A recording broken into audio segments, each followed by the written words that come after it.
हर हर महादेव शंभो। भाद्रपद शुक्ल तृतीया को मनाए जाने वाली हड़तालिका तेज व्रत की आइए कथा श्रवण करते हैं।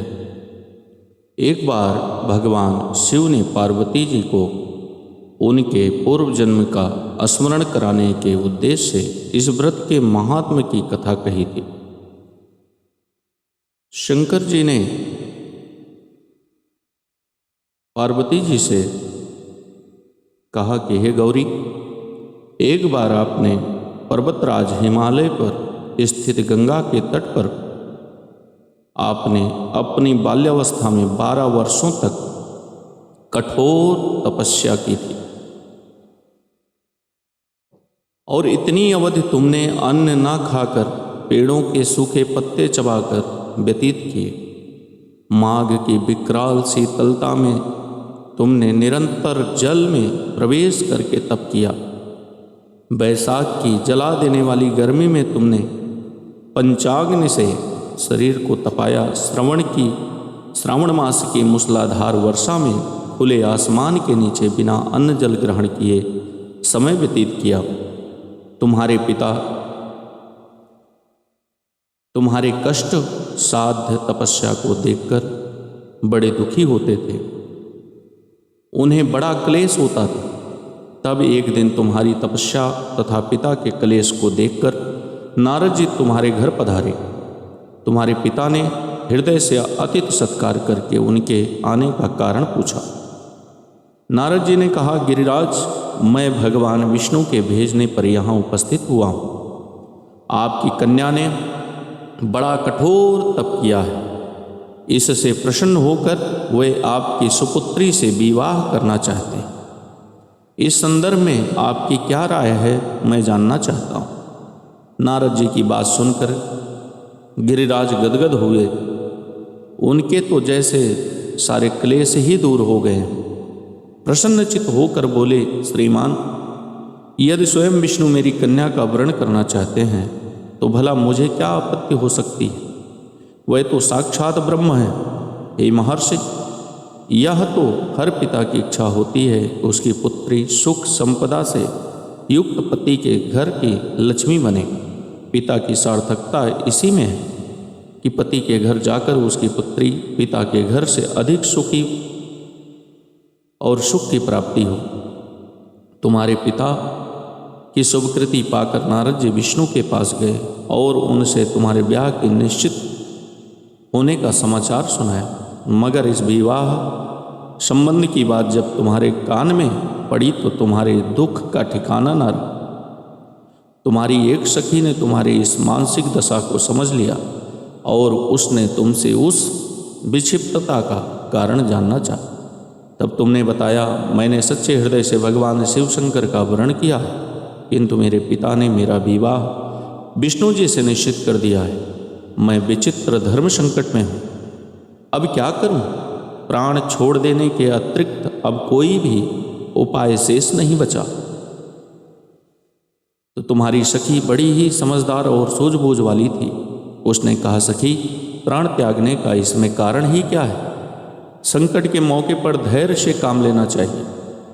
नारी के जीवन की सार्थकता इसी में है कि पति रूप में हृदय से जिसे एक बार स्वीकार कर लिया, जीवन प्रयत्न उसी से निर्वाह करे।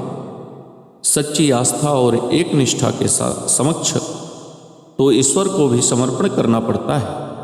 मैं तुम्हें घनघोर जंगल में ले चलती हूँ, जो साधना स्थली भी हो और जहाँ तुम्हारे पिता तुम्हें खोज भी ना पाए, वहाँ तुम साधना में लीन हो जाना। मुझे विश्वास है कि ईश्वर अवश्य ही तुम्हारी सहायता करेंगे। तुमने ऐसा ही किया। तुम्हारे पिता तुम्हें घर पर न पाकर बड़े दुखी तथा चिंतित हुए। वे सोचने लगे कि तुम जाने कहाँ चली गई। मैं विष्णु जी से उनका विवाह करने का प्रण कर चुका हूँ। यदि भगवान विष्णु बारात लेकर आ गए और कन्या घर पर न हुई तो बड़ा अपमान होगा। मैं तो कहीं मुँह दिखाने योग्य ही नहीं रहूँगा। यही सब सोचकर गिरिराज ने जोर जोर से तुम्हारी खोज शुरू कर दिया। इधर तुम्हारी खोज होती रही, उधर तुम अपनी सखी के साथ नदी के तट पर एक गुफा में मेरी आराधना में लीन थी। भाद्रपद शुक्ल पक्ष तृतीया को हस्त नक्षत्र था। उस दिन तुमने रेत के शिवलिंग का निर्माण करके व्रत किया, रात भर मेरी स्तुति की गीत गाकर जगाई और तुम्हारी इस कष्ट साध्य तपस्या के प्रभाव से मेरा आसन डोलने लगा, मेरी समाधि टूट गई। मैं तुरंत तुम्हारे समक्ष जा पहुंचा और तुम्हारी तपस्या से प्रसन्न होकर तुमसे वर मांगने के लिए कहा। तब अपनी तपस्या के फलस्वरूप मुझे अपने समक्ष पाकर तुमने कहा, मैं हृदय से आपको पति के रूप में वर्ण कर चुकी हूँ। यदि आप सचमुच मेरी तपस्या से प्रसन्न होकर आप यहाँ पधारे हैं तो मुझे अपनी अर्धांगिनी के रूप में स्वीकार कर लीजिए। तब मैं तथास्तु कर कैलाश पर्वत पर लौट आया। प्रातः होते ही तुमने पूजा की समस्त सामग्री को नदी में प्रवाहित करके अपनी सहेली सहित व्रत का पारणा किया। उसी समय अपने मित्र बंधु और दरबारियों सहित गिरिराज तुम्हें खोजते खोजते वहाँ आ पहुँचे और तुम्हारे इस कष्ट साध्य तपस्या का कारण तथा उद्देश्य पूछा। उस समय तुम्हारी दशा को देखकर गिरिराज अत्यधिक दुखी हुए और पीड़ा के कारण उनकी आंखों में आंसू उमड़ आए। तुमने उनके आंसू पोंछते हुए विनम्र स्वर में कहा, पिताजी, मैंने अपने जीवन का अधिकांश समय कठोर तपस्या में बिताया है।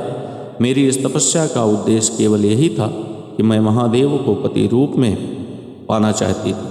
आज मैं अपनी तपस्या की कसौटी पर खरी उतर चुकी हूँ और आप क्योंकि विष्णु जी से मेरा विवाह करने का निर्णय ले चुके हैं, इसलिए मैं अपने आराध्य की खोज में घर छोड़कर चली आई।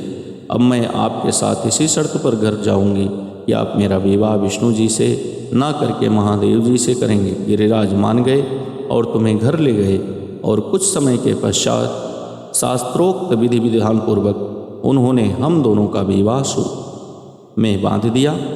और हे पार्वती, भाद्रपद के शुक्ल तृतीया को तुमने मेरी आराधना करके जो व्रत किया था उसी के फलस्वरूप मेरा तुमसे विवाह हो सका। इसका महत्व यह है कि मैं इस व्रत को करने वाली कुंवारियों और सुहागिनी को मनवांचित फल देता हूँ। इसलिए सौभाग्य की इच्छा करने वाली प्रत्येक युवती को यह व्रत पूरी एक निष्ठा तथा आस्था से करना चाहिए। हर हर महादेव, जय शिव शंभो।